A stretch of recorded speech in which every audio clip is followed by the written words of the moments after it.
ప్రవీణ ఏం చేస్తుంది? కొంచెం నేను హాట్ స్నాక్ చేస్తాను. హాట్ స్నాక్ ఏంటది? అది అరటికాయ పాలకూర వడలు. అరటికాయ పాలకూర వడలు. ఎస్. ఓకే, అరటికాయ పాలకూర వడలకి కావాల్సిన పదార్థాలు ఏంటో ఇప్పుడు చూద్దాం. అరటికాయలు 2, నానబెట్టిన పచ్చి శనగపప్పు 1 కప్పు, కార్న్ ఫ్లోర్ 4 టేబుల్ స్పూన్లు, తరిగిన పాలకూర 1 కప్పు, తురిమిన క్యారెట్ 1, ఉల్లిపాయ ముక్కలు 1 కప్పు, పచ్చిమిరపకాయలు 3, అల్లం వెల్లుల్లి పేస్ట్ 1 టేబుల్ స్పూను, కారం తగినంత, చాట్ మసాలా 1 టేబుల్ స్పూన్, జీలకర్ర 2 టేబుల్ స్పూన్లు, కొత్తిమీర 1 కట్ట, ఉప్పు తగినంత, నూనె డీప్ ఫ్రైకి సరిపడా. స్టార్ట్ చేస్తారా? ఓకే, మరి ముందుగా మనం అరటికాయ పాలకూర వడలు తయారు చేయాలనుకున్నాం కదా. ఓకే. సో కాబట్టి ఫస్ట్ అరటికాయల్ని మనం 2 వైపులా కట్ చేసి బాయిల్ చేసేస్తే ఇలా తయారవుతాయి. ఓకే. పైన పొట్టు కూడా మనం తీసేసి స్మాష్ చేసుకోవాలి. సో ఇప్పుడు మనం ఇంకా ప్రాసెస్ స్టార్ట్ చేయొచ్చు. చేయండి. పాలకూర ఆల్రెడీ చిన్న చిన్న పీసెస్ కింద నేను కట్ చేసి పెట్టాను. సో పాలకూర కూడా కొంచెం ఇందులో మనం యాడ్ చేసుకుంటాం అనమాట. సో మనం డీప్ ఫ్రై చేసుకోవాలి కాబట్టి ఈ రెసిపీ కోసం కొంచెం ఎక్కువ ఆయిల్లే యూస్ చేయాల్సి ఉంటుంది. నెక్స్ట్ మనం ఆనియన్ పీసెస్ యాడ్ చేద్దాం. శనగపప్పు నానబెట్టేసి పెట్టారా? జస్ట్ దీనిపైన అవి పప్పులాగా కనిపిస్తూ ఉంటాయి అనమాట. కొంచెం మనం పచ్చిమిరపకాయలు కూడా యాడ్ చేయాలి. అలాగే కొంచెం క్యారెట్ తురుము కూడా మనం యాడ్ చేస్తున్నాము. నెక్స్ట్ మరి ఏ రెసిపీ చేసినా మనం సాల్ట్ యూస్ చేయాలి కాబట్టి కొంచెం కారం యాడ్ చేయాలి. కొంచెం చాట్ మసాలా, అల్లం వెల్లుల్లి పేస్ట్ కూడా మనం యాడ్ చేయాలి.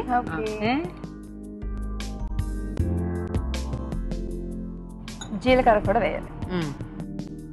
ఏదైనా ఈ అరటికాయ పాలకూర వడలు ఉన్నాయి, అది మంచి ఎక్సర్సైజ్ అండి. చేతులకి అస్తమానం వేస్తున్నారు కలుపుతున్నారు కదా. అంతే. అంతేనా? నా ఉద్దేశం ఏంటంటే అలా కలుపుతూ ఉంటే అరటికాయలో ఇంకా ఏమైనా పీసెస్ మిగిలినా కూడా బాగా స్మాష్ అయిపోతాయి. ఏవైనా ఇలాంటి చేతితోనే కలుపుకోవాలి. అండ్ దాని తర్వాత కొంచెం కార్న్ ఫ్లోర్ కూడా మనం యాడ్ చేస్తాం. సో ఫైనల్ గా మనం నానబెట్టి పెట్టుకున్నటువంటి పచ్చిశనగపప్పు కూడా కొంచెం యాడ్ చేస్తాం. ఓకే, అయిపోయిందండి. ఓకే, మరి ఇది బాగా కలిపేసాం కాబట్టి ఇంక మనం వడలు చేద్దాం. సో చేతి మీద కాస్త మనం ఇలా అద్దుకుంటే సరిపోతుంది. ఓ బుడ్డి బుడ్డి వడలా? బుడ్డి బుడ్డి వడలు. ఓకే. అరటికాయలు అంటే యాక్చువల్గా చాలా మందికి కూరలు చేసుకుంటే ఇష్టం ఉండదు కదా, అలాంటి వాళ్ళు ఇలా స్నాక్ లా చేసుకోవచ్చు. అవునండి. రాజా ప్రవీణ గారు చెప్పు. ఇందాక ప్రవీణ గారు చక్కగా మంచి మంచి పాటలు పాడారు. మరి మీరు కూడా మా కోసం పాట పాడకూడదు? పాడండి. వంట చేస్తూ పాడడానికి అంత ఆలోచిస్తున్నారేంటి? ఇంట్లో అలా హమ్ చేస్తూ వంటలు చేయరా?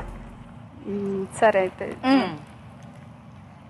ఎంత చక్కనిదో ఈ తెలుగు తోట, ఎంత పరిమళమో ఈ తోట పూలు, ఎంత చక్కనిదో ఈ తెలుగు తోట, ఎంత పరిమళమో ఈ తోట పూలు, ఎంత చక్కనిదో ఈ తెలుగు తోట.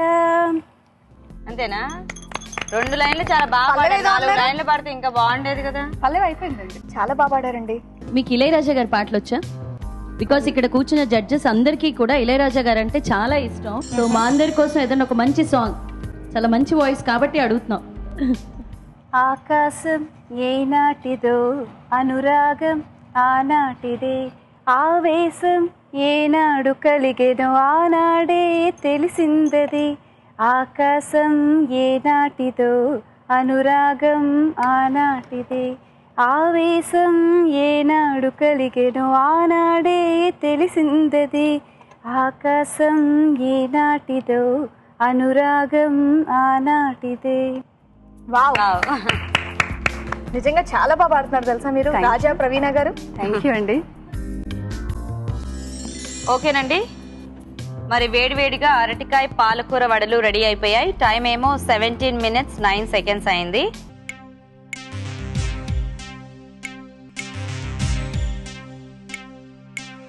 రాజప్రవీణ, మీరు చేసిన అరటికాయ పాలకూర వడలు బాగుందండి. But it was little oily, అంటే ఆయిల్ ఎక్కువ అబ్జార్బ్ చేస్తుంది.